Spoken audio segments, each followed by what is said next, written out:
Hello friends, તો આજે આપણે બજારમાં મળે તેવો માવો ઘરે બનાવીશું. તો તેના માટે મેં અહીંયા એક જાડા તળિયાવાળી કઢાઈ લીધી છે. હવે આપણે તેમાં અડધો લીટર જેવું દૂધ એડ કરશું. દૂધ આ રીતે ગરમ થઈ જાય અને ઉકળવાનું ચાલુ થઈ જાય એટલે આપણે તેને હલાવતા જઈશું. એક વસ્તુનું અહીંયા ખાસ કરીને ધ્યાન રાખવાનું છે, ગેસની ફ્લેમને આપણે હાઈ નથી કરવાની. ગેસની ફ્લેમને આપણે મીડિયમ ટુ લો રાખીને જ માવો બનાવીશું.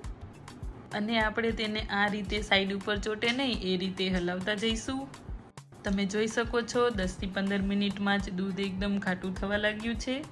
તો હું અહીંયા મીઠો માવો બનાવી રહી છું. તો આ રીતે ત્રીજા ભાગનું દૂધ બળી જાય ત્યારે આપણે તેમાં 2 ચમચી જેટલી ખાંડ એડ કરી દઈશું અને તેને આપણે આ રીતે મિક્સ કરી લેશું. જો તમારે મીઠો માવો ના બનાવવો હોય તો તમે તેને સ્કીપ પણ કરી શકો.